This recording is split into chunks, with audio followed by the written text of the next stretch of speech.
In this video, we're going to talk about risk and reward in the stock market, and how understanding these two concepts can help you make informed investment decisions. First, let's start with the idea that there are no free lunches in the world. In fact, the phrase, "you get what you pay for," is a perfect example of this. When you invest in stocks or other assets, you're essentially buying a small piece of a company. And just like any business, companies have expenses and revenues, which affects their financial performance. One way to think about risk and reward is to consider the concept of beta. Beta measures how much volatility an investment has compared to the broader market. A higher beta means more volatility, while a lower beta means less volatility. For example, if you're investing in Apple stock, its beta might be around 1.2, which means it's slightly volatile but still relatively stable. Now, when it comes to risk and reward, there are two key factors to consider: market risk and company-specific risk. Market risk refers to the overall level of volatility in the market, while company-specific risk is related to a particular company's financial performance. Let me give you an example to illustrate this. Suppose we're looking at a company called XYZ Incorporated. We know that its revenue has been growing steadily over the past few years, and its earnings have consistently beat expectations. However, the company also has significant debt on its balance sheet, which could impact its ability to pay off interest payments and generate cash flow. In this scenario, we can say that market risk is relatively low because XYZ Incorporated's revenue growth is more than offset by its consistent earnings performance.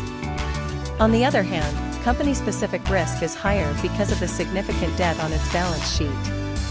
Now, when it comes to calculating beta, you need to consider both market and company-specific factors. For instance, if we're looking at a stock with a beta of 1.5, that means it's slightly volatile but still relatively stable. However, if we look at the same stock in relation to its peers in the industry, its beta might be lower because it's more sensitive to changes in the overall market.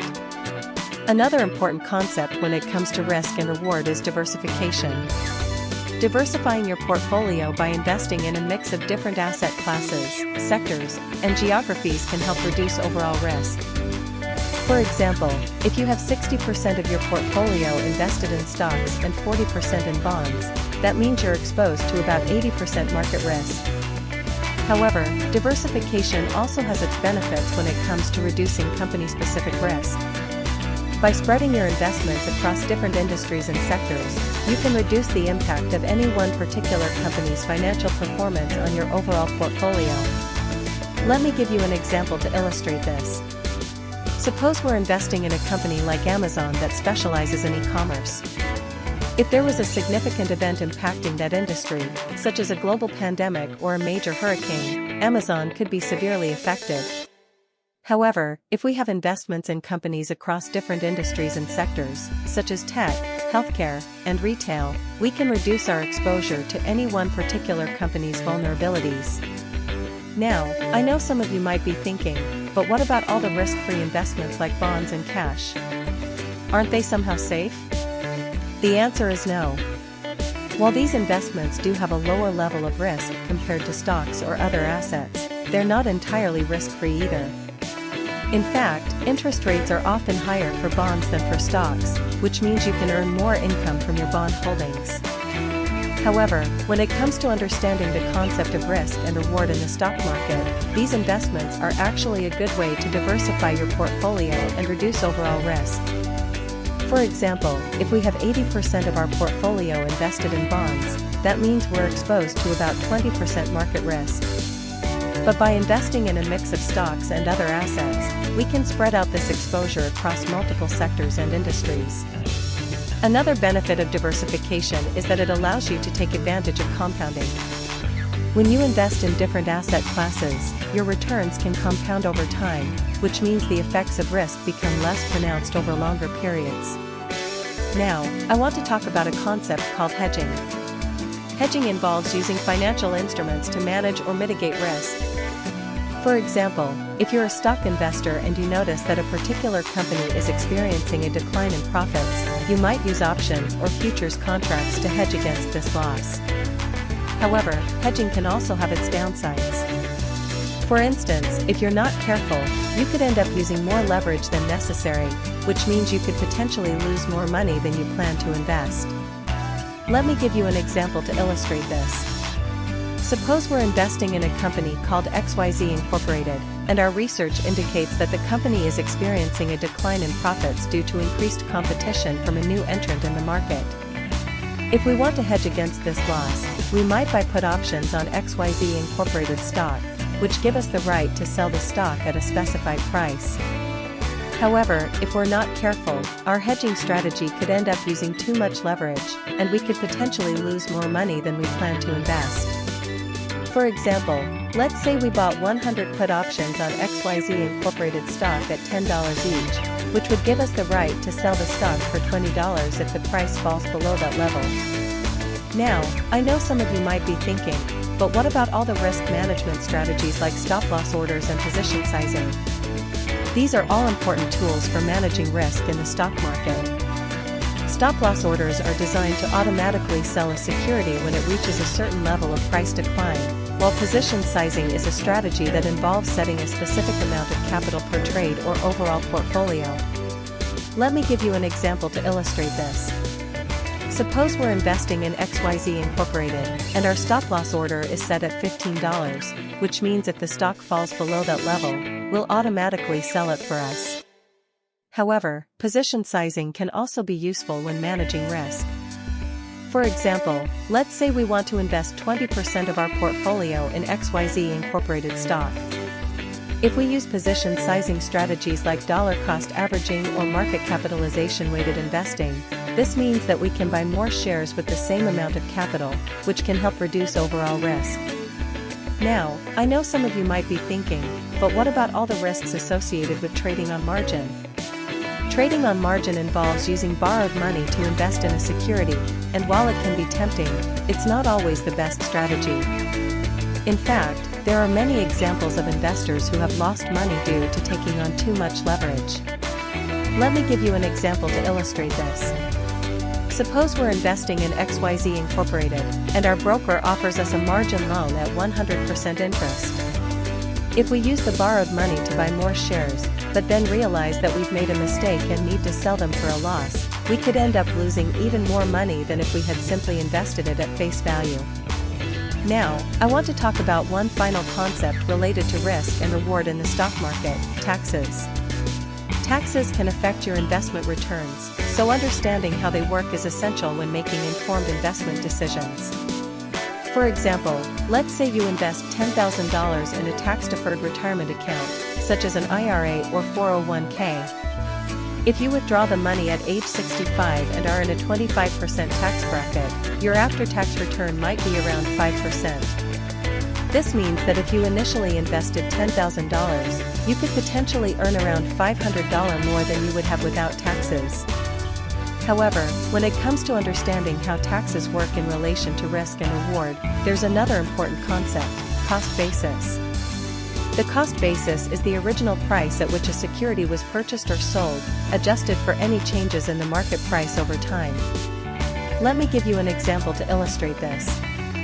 Suppose we're investing $1,000 in XYZ Incorporated stock, and it trades at $50 per share. If we buy 20 shares of the stock, our total cost basis would be around $2,000. However, if the stock were to decline in value, its market price might drop to $30 per share. In this scenario, our cost basis would increase by the difference between the original purchase price and the current market price, which is $50 to $30 equals $20. This means that our return on investment, ROI, could be around 2x, $1,000 x 20 cents, or 100% of the original investment. Now, I want to talk about one final point related to risk and reward: diversification across different asset classes. Diversifying your portfolio by investing in a mix of different assets, sectors, and geographies can help reduce overall risk. Let me give you an example to illustrate this. Suppose we're investing in XYZ Incorporated, which is a tech company that specializes in artificial intelligence. If we also invest 30% of our portfolio in the technology sector as a whole, our diversification could be enhanced by spreading out exposure across different companies and industries. In addition, when it comes to understanding how risk and reward work in relation to asset classes, there's another important concept: risk-adjusted returns. Risk-adjusted returns are calculated by adjusting for market risk and company-specific risk, so that investors can compare the performance of different investments relative to their own risk tolerance. Let me give you an example to illustrate this. Suppose we're investing 100% in XYZ Incorporated, which has a beta of around 1.2. If we also invest $10,000 in a tech ETF with a beta of 0.8, our portfolio could be diversified by spreading out exposure across different sectors and industries. In terms of risk-adjusted returns, let's say that XYZ Incorporated's return on investment, ROI, is around 15% per year, while the tech ETF has an ROI of around 20%. Our risk-adjusted return would be around 22.5%, which means that our portfolio has earned more than twice as much as a similar diversified portfolio in terms of total returns.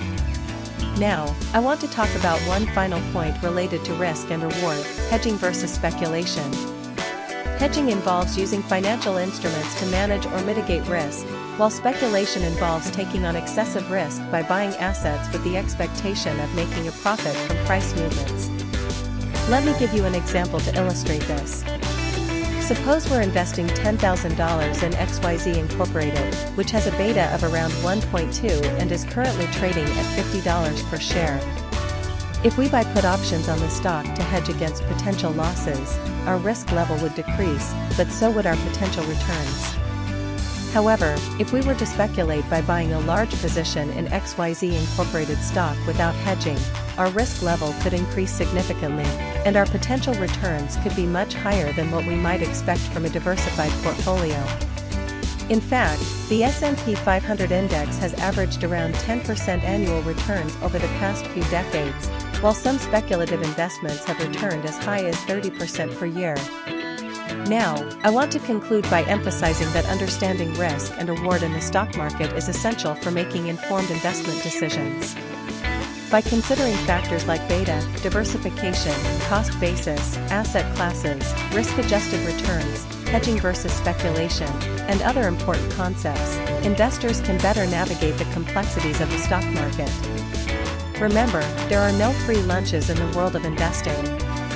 You need to be aware of your own risk tolerance, financial goals, and investment horizon before you start investing. And always keep in mind that past performance is not a guarantee of future success, but it's still an important factor to consider when making informed investment decisions. Thank you for watching this video on the topic of risk and reward in stock market. This is not financial advice. Please do your own research. This information is AI generated. Use it at your own risk.